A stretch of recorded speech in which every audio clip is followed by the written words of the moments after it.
Jean chapitre 18, verset 28. Ils conduisirent Jésus de chez Caïphe au prétoire. C'était le matin. Ils n'entrèrent point eux-mêmes dans le prétoire afin de ne pas se souiller et de pouvoir manger la Pâque. Pilate sortit donc pour aller à eux, et il dit, « Quelle accusation portez-vous contre cet homme? » Ils répondent, « Si ce n'était pas un malfaiteur, nous ne te l'aurions pas livré. » Sur quoi? Pilate leur dit, « Prenez-le vous-même et jugez-le selon votre loi. » Les Juifs lui dirent, « Il nous n'est pas permis de mettre personne à mort. » C'est afin qu'il s'accomplisse la parole que Jésus avait dit lorsqu'il indiqua de quelle mort il devait mourir. Pilate rentra dans le prétoire, appela Jésus et lui dit, « Es-tu le roi des Juifs? » Et Jésus répondit, « Est-ce de toi-même que tu dis cela, ou d'autres te l'ont-ils dit de moi? » Et Pilate répondit, « Moi, suis-je juif? Ta nation et tes principaux sacrificateurs t'ont livré à moi. Qu'as-tu fait? » « Mon royaume n'est pas de ce royaume, répondit Jésus. Si mon royaume était de ce monde, mes serviteurs auraient combattu pour moi, afin que je fusse pas livré aux Juifs. Mais maintenant, mon royaume n'est point d'ici-bas. » Pilate lui dit, « Tu es donc roi. » Jésus répondit, « Tu le dis, je suis roi. Je suis né et je suis venu dans le monde pour rendre témoignage à la vérité. Quiconque est de la vérité, écoute ma voix. » Pilate lui dit, « Qu'est-ce que la vérité? » Après avoir dit cela, il sortit de nouveau pour aller vers les Juifs et leur dit, « Je ne trouve aucun crime en lui. » Courbons-nous. Père éternel, on veut te remercier pour ta parole qui est fidèle, qui est juste, qui est là pour nous montrer tout ce qui s'est arrivé, pour que nous, on puisse prendre connaissance de qui tu es, de qu'est-ce que tu as fait et de quelle façon que tu as travaillé à travers l'histoire. Seigneur, nous sommes émerveillés de voir notre Seigneur présenté devant nous comme cela, mais nous savons que c'était dans ton plan. On demande, Seigneur, que tu puisses nous aider ce matin à bien saisir, bien comprendre ce qui est là et ensuite de l'appliquer dans nos cœurs. Nous demandons ces choses pour le nom de Jésus. Amen. Un des éléments que j'ai beaucoup de misère avec ce passage, c'est qu'il y a beaucoup de commentaires positifs et négatifs par rapport à ce passage. Beaucoup disent que c'est une histoire qui a été montée pour nous donner un cœur sympathique à Jésus. Il y a des Juifs qui ont écrit des commentaires en expliquant comment est-ce que c'est ridicule, personne n'aurait jamais fait ça dans la vie, et que c'est clairement faux. Mais la Bible est vraie. Et c'est un livre historique. C'est-à-dire que quand on lit une histoire dans les Écritures, c'est parce que c'était vraiment arrivé. Que ce soit les 10 plaies en Égypte, que ce soit les conquêtes de David, qu'on regarde, c'est des vrais événements qui sont arrivés. Et en plus, sont inspirés par le Saint-Esprit. La précision qui est ici est important.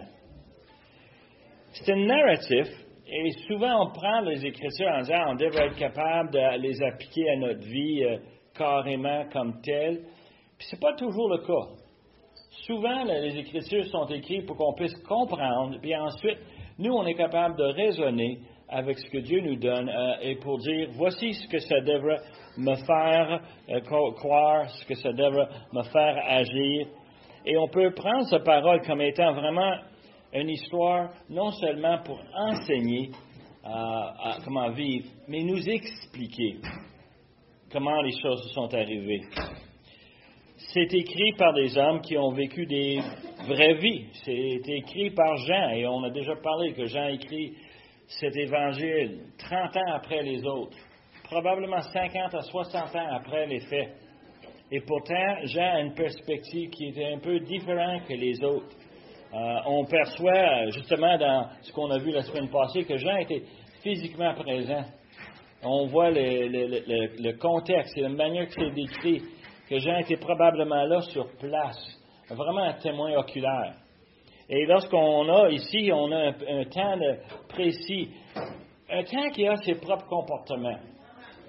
Chez nous, on parle actuellement d'un livre qu'on a lu. On est en train de lire. Et c'est une histoire, c'est un roman. C'est une histoire écrite au sujet de la vie des gens autour de la Deuxième Guerre mondiale. Et malheureusement, nous, aujourd'hui, on a les faits historiques dans un livre, mais on n'a pas les expériences de vie. Les gens qui sont persécutés, les gens qui sont vraiment troublés, qui sont blessés, il y en a qui sont morts. C'est une expérience vécue, là, 60 ans, 75 ans. Ça fait quand même beaucoup de temps où les gens ont vraiment souffert. Et quand on commence à mettre ensemble tous les événements qui sont arrivés au même moment, on constate rapidement qu'il y a tout un scénario, une vie qui est quasiment troublant si on regarde qu'est-ce qui est arrivé à ce moment-là. Des questions qu'on se posait autour de la table chez nous, c'était des questions comme comment ça se fait que Hitler a eu tellement de pouvoir? Qu'est-ce qui a fait en sorte qu'il a voulu faire telle chose? Qu'est-ce qui lui a poussé? Et évidemment, la nature humaine, on se pose des questions. Est-ce que ça avait quelque chose à faire avec son enfance? C'est quelque chose qui est arrivé quand il était jeune, qui lui a poussé à croire des choses. Et c'est drôle parce qu'en regardant tous les faits qu'on a aujourd'hui, on peut dire, c'est dur à dire, mais est-ce que c'est possible? C'est un homme qui a été possédé par un démon. Parce qu'il agissait tellement dans la façon que Satan voulait traiter l'humanité. C'est un exemple flagrant. Et il y en a beaucoup de chrétiens depuis plusieurs décennies qui croient que justement c'était un outil de Satan. Et on voit que c'était un temps réel avec des événements qui nous fait poser plusieurs questions sur qu'est-ce qui s'est passé. Dans ce passage ici, on a la même situation. On a un auditoire spécifique à qui Jean a écrit, les gens qui ne connaissaient pas ce qui était arrivé 50 ans auparavant. C'est des gens qui ne savaient pas, qui n'ont pas connu. Et Jean essaie d'expliquer ça et donner de couleur aux événements pour qu'on puisse le comprendre. Alors, ce qui arrive ici, ce qui est très fascinant, c'est de voir l'opposition. Depuis le commencement de l'évangile de Jean jusqu'à la fin, on a Jésus qui est constamment en opposition avec les dirigeants juifs. Et on voit cette situation ici qui arrive à un point culminant où tout va arriver. Et on voit cette opposition. Et comment est-ce que c'est rendu, la colère, comment est-ce que c'est rendu, les émotions tellement fortes. Et là, le contexte de notre passage, on introduit ici Jésus comme étant celui qui est lié, verset 28, on l'a conduit de chez Caïphe au prétoire. Et on a parlé de Caïphe comme étant le souverain sacrificateur cette année-là. Nécessairement, pourquoi? Parce que nous, on est habitués avec l'Ancien Testament qui nous disait qu'un souverain sacrificateur était là en pouvoir toute sa vie. Et pourtant, les Romains n'étaient pas d'accord avec ça. Ça donnait trop de puissance, trop de pouvoir à un seul homme. Alors, ils ont fait remplacer le souverain sacrificateur. Mais les Juifs en disant qu'il faut que ce soit quelqu'un dans la famille. Et on a vu que dans l'histoire ici, on a Anne qui est le beau-père de Caïphe, qui était autrefois le souverain sacrificateur, que les Juifs considéraient encore comme le parrain, le souverain sacrificateur. Et c'est lui qui dirigeait tout, incluant ses fils et son gendre, qui prenaient le pouvoir après lui. Donc, on a vu que Jésus était amené, lié à Caïphe, mais avant ça, on a vu la semaine passée qu'il était amené à Anne, le beau-père, pour un auditoire privé. Et Anne avait des questions. Anne voulait savoir l'ampleur de l'organisation de Jésus. Il voulait savoir où est-ce que ça allait et il voulait savoir est-ce que sa famille, son business est en trouble ou non. Et c'était Anne qui était le premier qui a donné ce tribunal, le premier de 6 tribunaux. Et ensuite, un deuxième chez Caïphe, où ce qu'on l'a amené de Anne à Caïphe, c'est là où ce que notre Seigneur a tourné pour regarder Jésus a tourné pour regarder Pierre, qu'il avait renié la 3e fois, le coq a chanté. On avait parlé de quelle image que ça doit être, de voir ces deux-là dans un cours où l'un passe lié et regarde l'autre, et l'autre doit se sentir coupable parce qu'il est sorti et il a pleuré amèrement. Et on a vu que Caïphe avait entretenu un tribunal avec Jésus. On a vu que ça n'a pas bien marché. Et ce qui est arrivé par après, c'est que Caïphe a appelé le Sanhédrin. Et on sait ces choses par les autres évangiles parce que Jean nous coupe directement à le tribunal romain. Mais la question est arrivée, c'est que c'est à ce moment-là qu'ils l'ont fait au lever du soleil. Il faut comprendre qu'on a un tribunal illégal lorsqu'on le fait la nuit. Il faut qu'on attende que ce soit le jour. Puis la minute qu'on a le soleil, mais là, les Sanhédrins peuvent prendre une décision et l'annoncer. Et là, on l'amène de Caïphe au prétoire. Dans le prétoire, c'était l'endroit où se trouvait le procurateur, le procureur, gouverneur, le juge, et son nom c'est Pilate. C'est un Romain, et on l'amène dans son cour. Lui a un genre de palais, une forteresse, et on avait dans cette forteresse un endroit où on pouvait juger les problèmes du pays. Et c'est parce qu'on avait ici un système juridique qui était romain. Rome, quand il arrivait dans un pays, il avait l'habitude de conquérir des pays. N'importe qui pouvait poser une opposition à Rome, on les prenait, on les assujettit à leur loi. Et ce qui arrive, c'est qu'il y avait l'opposition et résistance dans chacun de ces événements. Il y en avait qui en avaient beaucoup, il y en avait qui avaient moindre. Quand il y en avait beaucoup, on plaçait beaucoup de soldats et on mettait littéralement une démonstration de force. On faisait ça dans tous les pays où on prenait pouvoir. Et Rome était un empire très bien organisé. On installait des autorités à chaque place. Si on avait peu de résistance, souvent on prenait le roi qui était là, puis on le rendait le roi qui était là. Sauf que maintenant, il est assujetti à Rome, il payait les tributs à Rome. Puis si on n'avait pas de résistance, c'est aussi bien de profiter des gens qui sont là. Et on avait cette notion à faire ça. Lorsqu'on avait beaucoup de résistance, c'était une autre histoire. Exemple, Palestine, beaucoup de résistance de la part des Juifs. Il y a une longue histoire comment, depuis plus que 100 ans, on a cette opposition à se faire mettre sous le pouvoir d'un autre pays. Les Romains sont arrivés en Palestine avec beaucoup de soldats.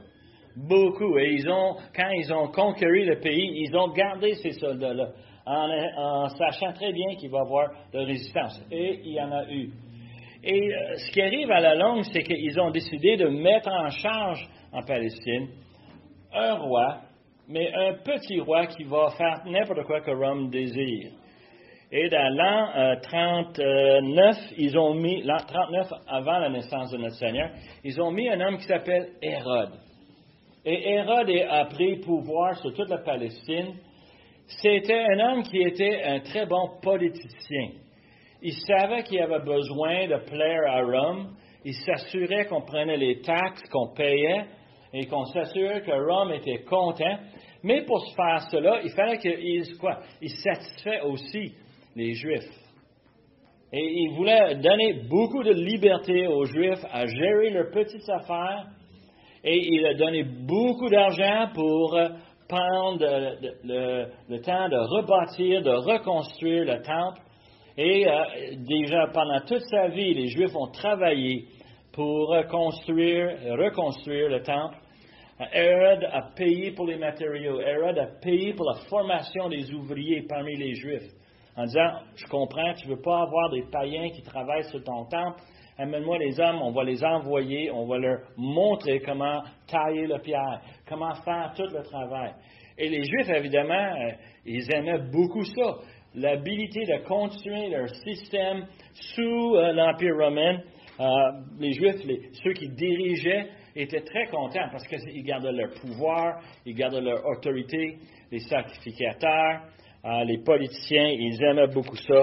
Et ensuite, les pharisiens, ils aimaient le fait qu'ils pouvaient respecter toutes les traditions juives, tout en gardant cela. Et Hérode a joué ce jeu pendant longtemps.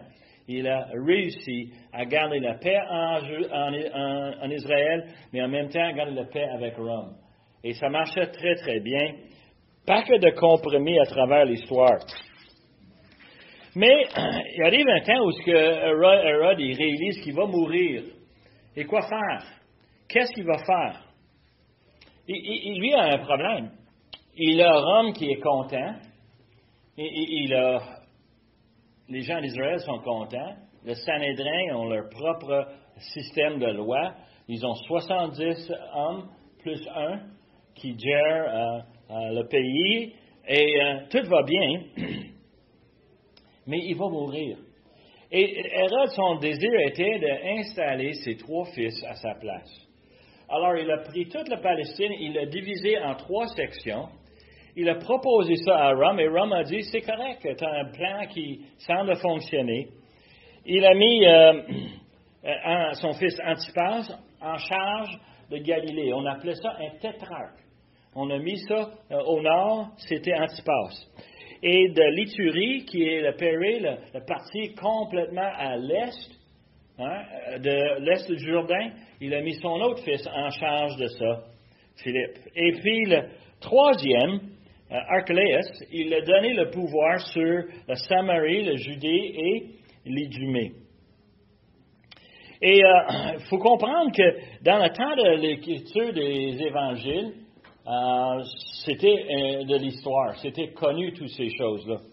Et ce qui est arrivé, tout le monde le savait, mais l'auditoire de Jean ne comprenait pas nécessairement. Et c'est pour ça qu'on a une situation assez spéciale dans le chapitre 18. Là, ce qui est arrivé, c'est que Archelaus était en charge de Judée, et malheureusement, il était un méchant bonhomme. Quand je dis méchant, il faut comprendre comment est-ce qu'il travaillait.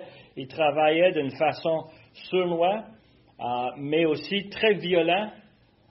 Il était le maître de torture, de l'extorsion.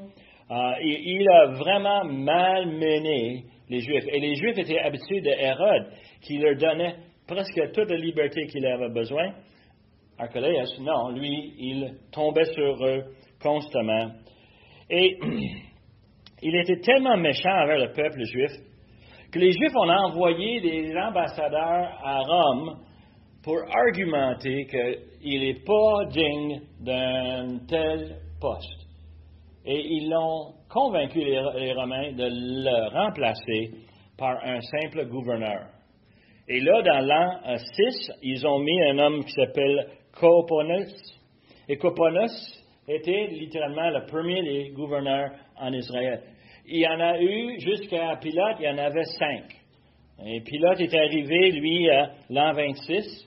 20 ans plus tard, c'est lui qui était le 5e en charge. Il a fait 10 ans, qui est quand même assez long pour un gouverneur.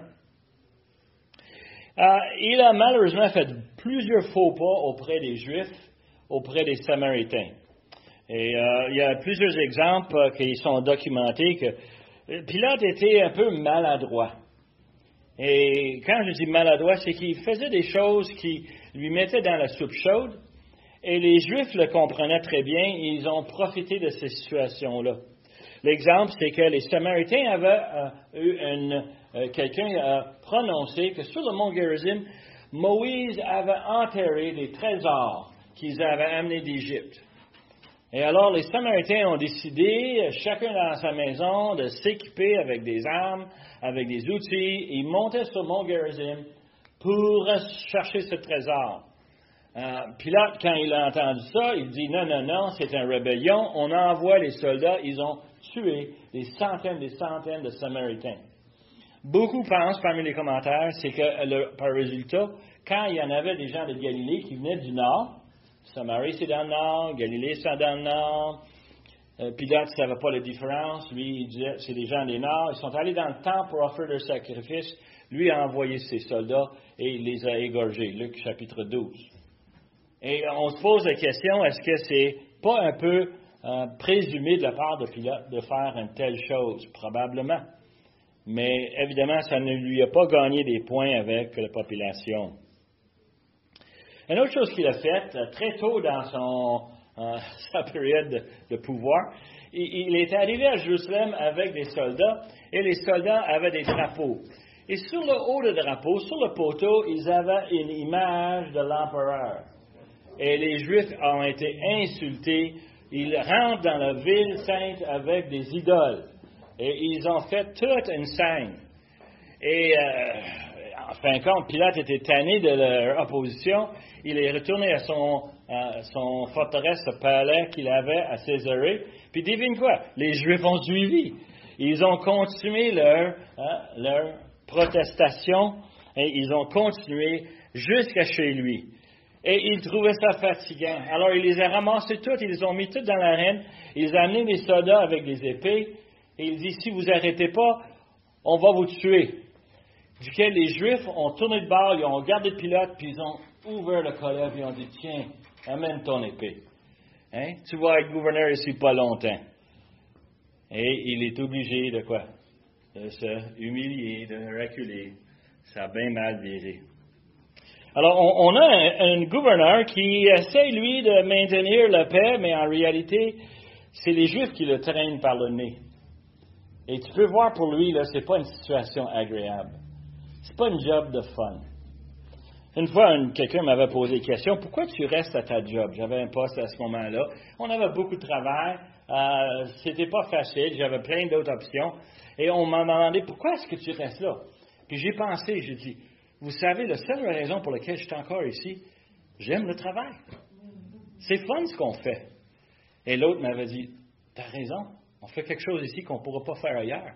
J'ai dit, on nous donne des millions de dollars pour faire des projets intéressants et on a du succès. Oui, c'est beaucoup de travail, oui, c'est difficile. Mais Pilate n'avait pas un job qu'il aimait. Pilate avait un job qu'il haïssait. Et c'était pénible et ça paraît dans les interactions avec les Juifs et avec notre Seigneur Jésus. C'est un homme qui est déçu de la vie. Now, c'était drôle un peu de le voir comment il a eu une chose, des situations pénibles. Mais il y a un élément que je veux ressortir et on va le voir dans le passage. OK? Dans ce passage, il y a quelque chose qui est frappant. Pilate croit dans le système judiciaire de Rome. Il le croit et il veut le garder à tout prix. Il croit dans une justice. C'est peut-être pas une bonne justice, mais c'est une justice qui est quand même bien connue, bien documentée à travers l'histoire. Les Romains y avaient une justice. C'était pas le plus beau, mais quand même, il existait pareil. Et on va le voir ici dans ce passage. On amène Jésus dans le prétoire. C'était le matin, on nous dit dans verset 28. En passant, c'était très, très tôt le matin. Le système judiciaire marchait comme si tu avais une plainte que tu voulais amener à Pilate, tu te présentes en personne. Il n'y a pas de rendez-vous, il n'y a pas d'appel. Non, on se présente puis on chiale. C'est ça qu'on fait. C'est ça le système. Alors, le premier arrivé, premier servi. Alors, les Juifs savaient très bien comment ça marchait. On parle ici qu'on est vendredi de Pâques. Hein, c'est un événement, une journée très importante. Les Juifs veulent se débarrasser de Jésus, mais ils veulent que ça se fasse vite. Pourquoi? Parce que les autres, ils veulent quand même profiter de Pâques. Alors, ils se promènent tôt le matin. Verset 28 nous dit qu'ils n'enterrent point eux-mêmes dans le prétoire afin de ne pas se souiller et de pouvoir manger le Pâques. Ça, c'est Jean qui nous donne les explications. Parce que son auditoire à Jean, c'est des gens non-juifs, pour la vaste majorité des gens grecs. Il est en train de leur parler de quelque chose qui est arrivé peut-être 50 ans précédent. Ils ne connaissent pas la tradition. Un autre élément que je rapporte à bien de maintes reprises, mais il n'y a plus de Jérusalem. Il n'y a plus de temple. L'an 70, on a complètement démoli. On a tué les Juifs. On a tout fait pour éliminer le système juif. Alors, quand on arrive à l'an 90 et on leur annonce ceci, les gens ne comprennent pas. C'est quoi le Pâques? Le Pâques, c'est important. Le Pâques, pour les Juifs, c'était la date la plus importante de l'année. C'est l'événement où on célébrait notre libération de l'Égypte. L'Exode a commencé et c'est à travers ce repas qu'on prend ensemble, ce sacrifice qu'on offre.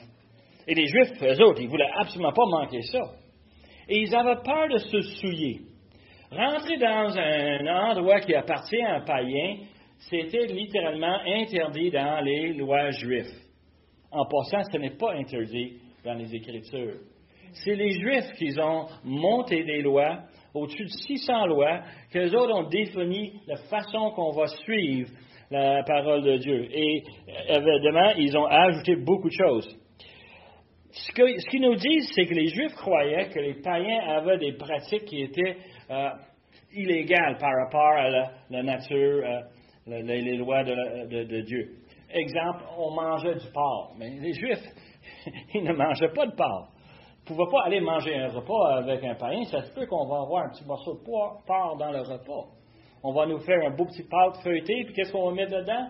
Du porc haché. Moi, je vois des visages. Moi, je sais que les gens, ils font ça. Ça se fait, c'est bon, on aime ça, mais un Juif, il ne faut pas qu'il touche à ça.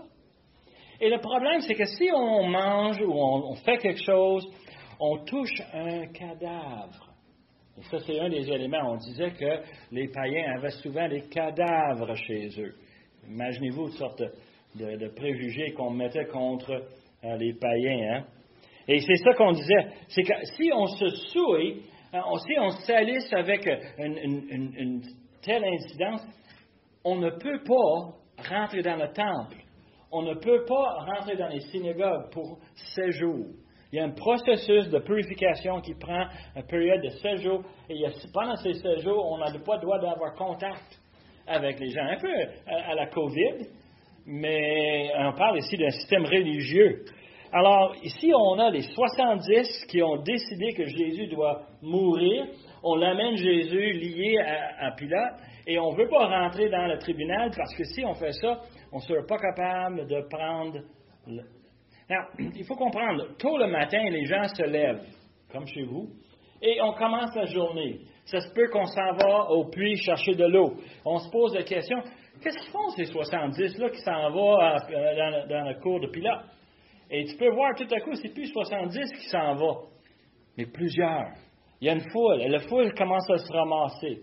Et d'ici la fin du chapitre 18, on va avoir toute une foule qui va être autour de cet événement. Ils vont venir par des centaines, des milliers de personnes. Et tu peux imaginer la pression que ça va mettre sur notre pauvre Pilate.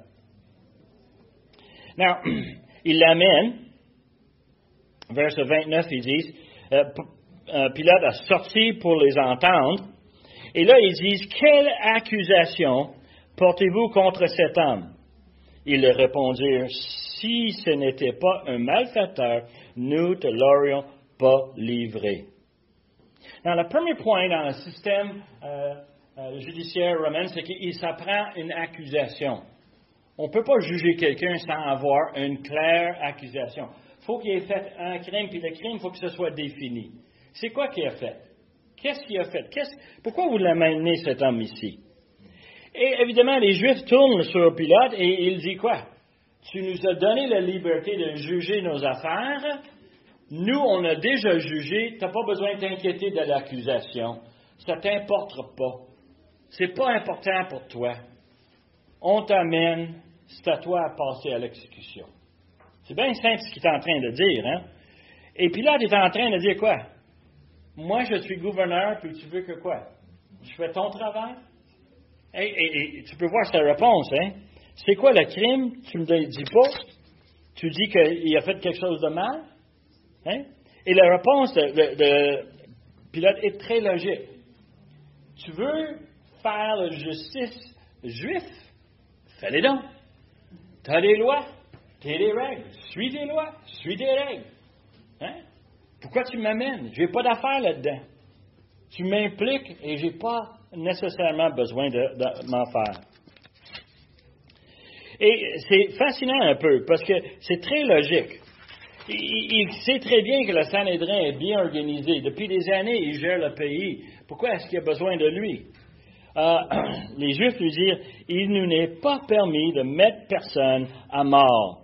C'était afin que s'accomplisse la parole que Jésus avait dite lorsqu'il indiquait de quelle mort il devrait mourir.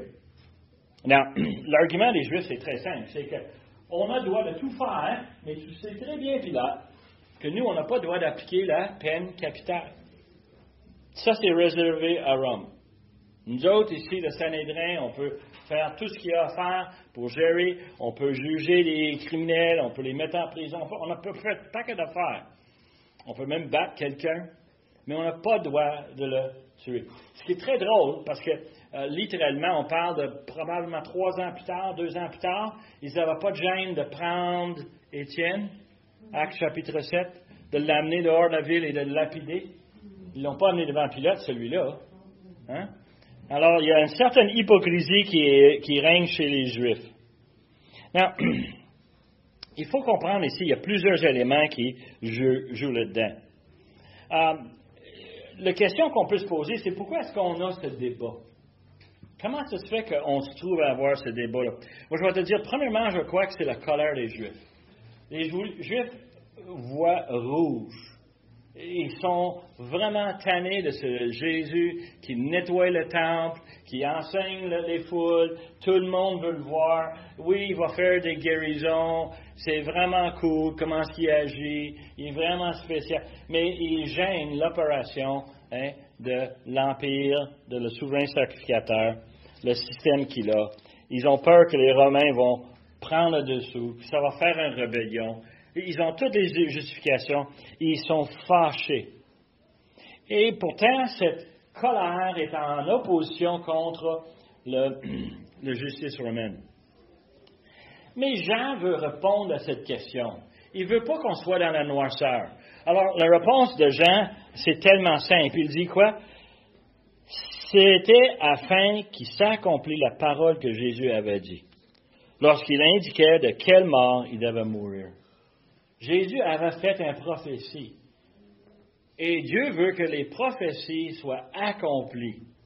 Alors, il a dit, c'est quoi la prophétie que Jésus a dit? Il a dit à Nicodème dans Jean chapitre 3, verset 14, juste avant Jean 3,16, on connaît très bien Jean 3,16, mais il faut que tu lis les versets précédents pour voir où est-ce qu'on arrive. Jésus dit, et comme Moïse éleva le serpent dans le désert, on a mis un serpent sur un morceau de bois, on l'a levé haut, et les gens qui le regardaient étaient guéris. Il dit, comme Moïse a élevé le serpent dans le désert, il faut de même que le Fils de l'homme soit élevé. Dans le système judiciaire juif, la manière de tuer quelqu'un, c'est de le jeter à terre et de le lapider avec des pierres. C'était pas de crucifier. Ça, c'était la mécanique que les Romains se servaient pour juger les criminels. Pour tuer un meurtrier, on le mettait sur la croix et on le faisait souffrir jusqu'à temps qu'il meure. Et on voit que Jésus a bien identifié. Et dans Jean chapitre 12, il va dire la même chose encore. Il faut que le Fils de l'homme soit élevé. Et verset 33, il nous dit, en parlant ainsi, il indiquait de quelle mort il devait mourir. Jean revient avec l'idée, à maintes reprises, que Jésus avait bien identifié qu'il était pour mourir sur la croix et non lapidé. La peine capitale des Juifs est de lancer les coupables par terre et de lapider avec des pierres. On essaie de faire ça avec Jésus à Nazareth. Lorsqu'il a annoncé qu'il était le Messie, ils l'ont amené sur une falaise, ils voulaient le jeter en bas, ils voulaient le tuer. Étienne, on l'a mis dehors et on l'a lapidé. Et on a vu très bien ça. Et ce qu'on arrive ici à verset 33 de chapitre 18, on a une situation où ce que Pilate rentre dans le prétoire, il appelle Jésus et il lui pose des questions. Es-tu le roi des Juifs? Dans les autres évangiles, on a annoncé à Pilate dehors que Jésus se prenait pour le roi des Juifs. Mais Jean ne parle pas de ça, parce que Jean comprend très bien le système romain. Et son auditoire autour de Jean, lorsqu'il écrivait, les autres étaient très conscients du système judiciaire. Ils disent, tu as une accusation, et le deuxième point, ça te prend des preuves.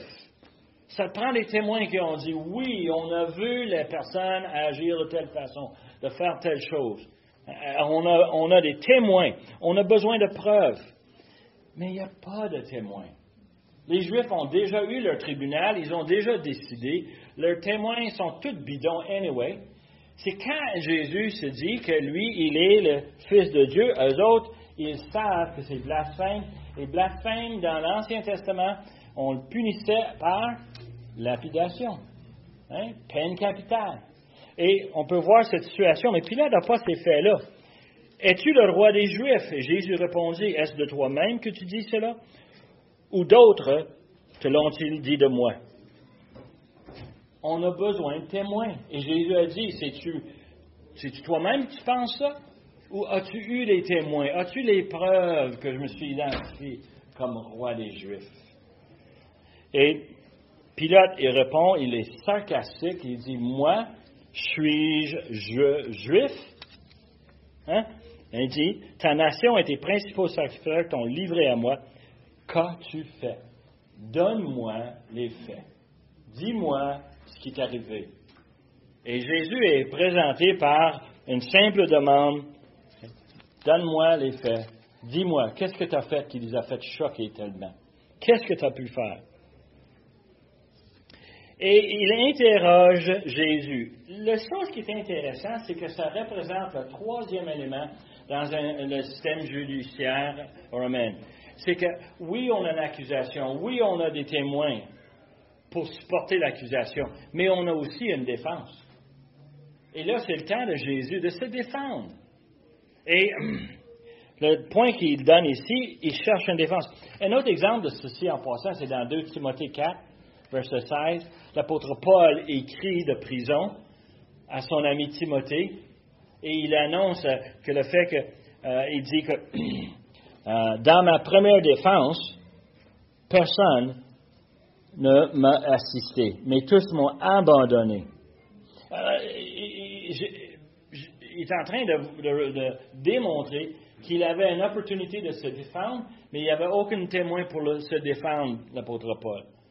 Et c'était sa première défense. Pourquoi? Il y a une deuxième défense.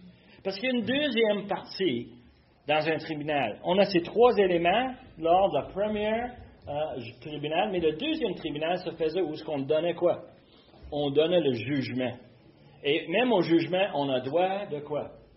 De donner une autre défense. Et l'apôtre Paul était probablement en train d'attendre ce deuxième tribunal lorsqu'il écrit cette lettre à Timothée. Et Jésus ici est devant Pilate et littéralement, on demande de donner sa première défense. Et ce qui est fascinant, c'est que Pilate n'est pas gnouf. On sait très bien que c'est un homme intelligent quand même. Il a certainement entendu parler, s'il n'a pas vu, l'entrée triomphale la semaine précédente, le lundi, où Jésus est rentré à Jérusalem-sur-Nord. Il sait que Jésus a énormément de gens qui le suivent, qui veulent l'entendre. Il sait très bien que Jésus est quelqu'un quand même qui a de potentiel. Mais la réponse de Jésus lui insulte. L'indication est qu'il est très ignorant des pratiques juives. Il l'appelle le Christ. Le Christ, en passant, un mot grec qui veut dire le choisi, celui que Dieu a choisi. C'est pour ça qu'on appelle Jésus-Christ. Jésus, l'homme choisi. C'est pas Jésus n'importe qui. On dit ça. Il dit très bien que les Juifs cherchaient une personne qui va venir les libérer. Et si les Juifs ne peuvent pas le dire, peut-être Jésus va lui donner une confession. Il va donner les faits. Il met la pression en disant, ta nation est contre toi. Les principaux sacrificateurs, le Sanhédrin t'ont livré à moi. Qu'as-tu fait? Et il veut savoir qu'est-ce que Jésus a fait. Alors Jésus donne une défense, puis une défense qui était surprenante. Il dit, mon royaume n'est pas de ce monde. Si mon royaume était de ce monde, mes serviteurs auraient combattu pour moi afin que je ne fusse pas livré aux Juifs. Mais maintenant, mon royaume n'est point ici-bas. Moi, je ne peux pas lire ce passage-là sans penser à l'apôtre Pierre, que lui a pris son épée, il essaie d'enlever la tête de Malchus, il a réussi à enlever juste son oreille. Notre Seigneur Jésus lui a redonné son oreille. Il me semble qu'on est en train de calmer et pas amener une rébellion. Et Jésus est en train de se défendre en disant, tu vois, j'ai pas de rébellion, j'ai pas de résistance pour toi. Puis là, j'ai rien pour m'identifier comme une menace ici sur la terre. Et je trouve ça fascinant. Quand on lit le passage, il dit, mais maintenant, mon royaume n'est pas d'ici bas. Moi, j'ai lu plus loin. Moi, je sais qu'est-ce qui arrive dans l'Apocalypse. Un jour, il va revenir. Un jour, il va être roi. Mais ce n'est pas le temps maintenant. Ce n'est pas le temps ici. Et il dit à Pilate, tu n'as rien à avoir peur. Tu n'as rien à t'inquiéter. C'est faux tout ça. Et il est en train de dire, tu n'as pas besoin de t'inquiéter. Là, Pilate va dire, tu es donc roi. Et Jésus répondit, tu le dis, je suis roi. Je ne suis né et je suis venu dans le monde pour rendre témoignage à la vérité. Quiconque est vérité, écoute ma voix. C'est tellement frappant comment est-ce que Jésus essaie d'enlever l'influence de Pilate. Il affirme que oui, il est roi, mais pas de ce monde. Et l'idée ici, c'est qu'il est né pour un but spécifique. Savez-vous qu'on est chacun né pour un but? Jésus le reconnaît. Il est né, est venu spécifiquement pour accomplir la volonté de son Père. Et nous, chacun de nous, nous sommes nés pour accomplir la volonté du Père. La mienne, en passant, c'est de lui donner gloire. Je le reconnais. Et je suis plein de gratitude que le Seigneur sert de moi. Il me permet de parler ouvertement de ce que Jésus a fait. Et c'était un point tellement fascinant de voir comment est-ce que Jésus prend cette situation. Et il enlève l'idée de rébellion et il amène une autre notion qui est vraiment importante. Il dit qu'il est venu pour rendre témoignage de la vérité. L'idée, c'est qu'il n'est pas juste né qui a commencé là, mais il était ailleurs et il est venu ici sur terre pour faire quelque chose de spécifique, pour annoncer la vérité. Et on a cette notion que Jésus était préexistant avant sa naissance. Beaucoup de personnes doutent de cela, mais Jésus lui-même le dit. Je suis venu dans le monde pour rendre témoignage de la vérité. Quiconque est de la vérité, écoute ma voix. Et ceux qui vont entendre le témoignage, j'espère que c'est vous, je sais que c'est moi, qu'on a mis notre confiance dans cette vérité. Mais Pilate, il y a un problème avec ça. Pilate, il habite le commencement du 1er siècle, et pourtant, Pilate arrive avec des idées qui sont très modernes. C'est quoi la vérité? Hein? Tu peux avoir ta vérité à toi, toi tu peux avoir la vérité à toi, moi je peux avoir la vérité à moi. Chacun a son vérité, dépendant qu'est-ce que ça nous tente. On peut vivre notre vie comme on veut, on est libre. Puis là, il ressemble beaucoup à ce qu'on entend autour de nous, n'est-ce pas? Un homme qui est vraiment en passant défaite avec la vie, un homme qui est vraiment frustré. Hein? Il dit, c'est quoi la vérité? Il est cynique, hein? Et on voit cette suite, on ne peut pas le passer à côté. Mais verset 38, on termine avec ceci. Après avoir dit cela, il sortit de nouveau pour aller vers les Juifs. Il leur dit, vous êtes prêts là? Pilate arrive avec une option qui est disponible à n'importe quel juge dans le système romain. Okay? Et c'est qu'on n'a pas de cas ici. On n'a pas d'accusation claire, on n'a pas de témoignage, on n'a pas de preuve, on n'a rien. Qu'est-ce qu'il dit? Je ne trouve rien. Hein? Aucun crime en lui. Il sort le prétoire, encore humilié, parce que lui, d'habitude, il s'assied à sa siège de juge, et maintenant, il est obligé de se lever, sortir dehors, voir ses fatigants de juifs, pour leur dire, tu sais, ton cas contre lui, là, ça marche pas. Moi, je ne peux pas l'amener à l'exécution, un homme innocent. Et Pilate, son système de justice lui dit, c'est pas correct. Vous êtes fous, moi je vais le libérer. Et là, vous êtes obligé de venir la semaine prochaine pour voir la prochaine partie. Non. C'est une série de tribunaux qui sont injustes, illégaux, pas de preuves, plein de préjugés. Jésus est déjà jugé avant même qu'on lui a lié et on l'a amené devant Anne. Il était déjà jugé. Pour le Fils de Dieu, de lui traiter de telle façon, c'est incroyable. Mais c'est ce que Dieu a voulu. Et là, les questions qui me reviennent, c'est juste des questions neufs, hein? Mais pourquoi est-ce que Dieu veut ça?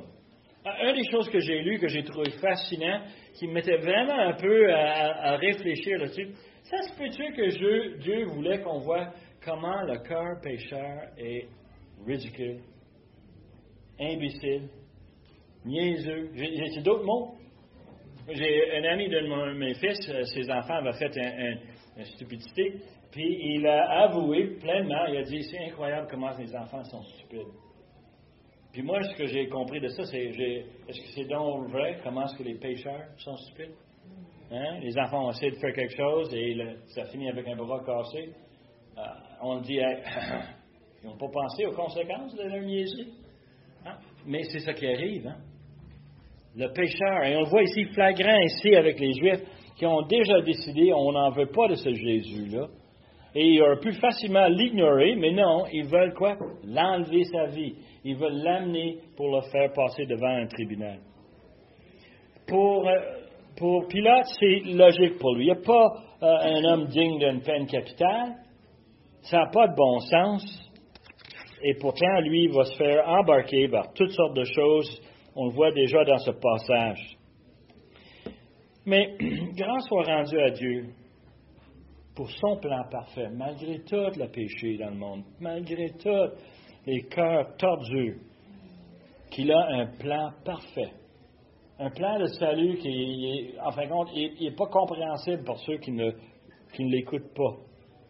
Et ils vont voir que c'est, à la fin, une chose difficile. Tout le long, en préparant, je me demande, qu'est-ce que, aujourd'hui même, Pilate, à l'enfer, il y en a qui disent qu'il est devenu chrétien, peut-être il est au ciel.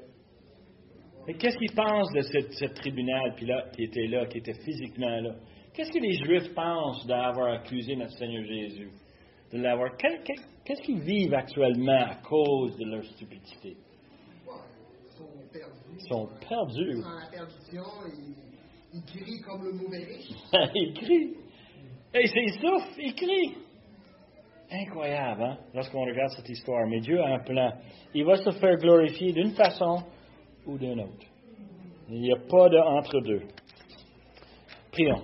Père éternel, on te remercie pour cette histoire réelle, cette histoire écrite par l'apôtre Jean, un homme qui était probablement témoin oculaire, qui a tout vu cela.